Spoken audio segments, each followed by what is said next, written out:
and good morning. Welcome to International Hawk Migration Week. We're going to have a little bit of competition today between myself and Circe, our northern goshawk, so I'll try to talk loud and keep on point. And also, she's a little bit new to our education program, so we might not be talking a long time with her. We'll just kind of give you the facts. So this is Circe. She's a northern goshawk. She came in 2015. I know that because she came in a week after I started volunteering at Liberty Wildlife. She was in ICU. She has a little bit of an injured wing, you can see that, so she can't really fly well. She can get around her enclosure a little bit, but she really can't fly well. So therefore, she's non-releasable. Circe looks a little bit different than the other hawks we were showing you, right? Her feet kind of have that same look like we saw when we were looking at Monk, the Cooper's hawk. And that's because they come from the same family called the accipiter family. They're not the buteo family like the red-tailed hawk and Pawnee that we saw. They're the accipiter family. So they're going to be a little bit more focused on birds. You can see she's got that long toe, just like Monk, and that's, again, is to strangle the bird or to be able to catch them in the air. Put their hand out and catch them in the air when they're flying.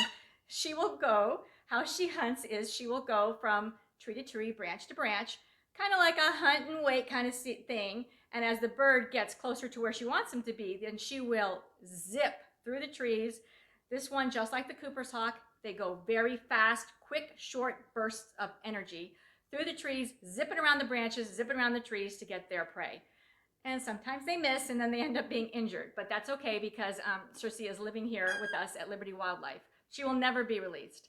And as a matter of fact, since Circe is a northern goshawk, it's a little warm for her, so she actually gets an air-conditioned pad this time of the year. So she gets to be out of the heat for summertime. She doesn't like those 115-degree weather that we have right now. She actually, you can see her head looks a little bit different too. You can see the more pointed, kind of aerial type shaped head, again, because of the accipiter family.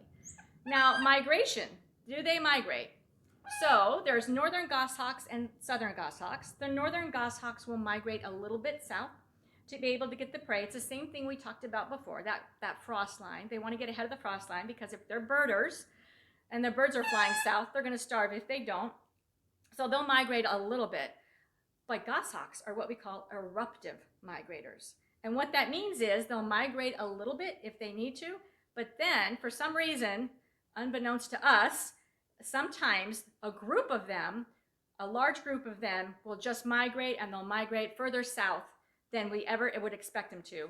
And that's where we find them in western New Mexico and eastern Arizona during breeding season. They wouldn't do it normally, just during breeding season. The rest of the time, they're going to go ahead and live up north where they want to be a little bit cooler.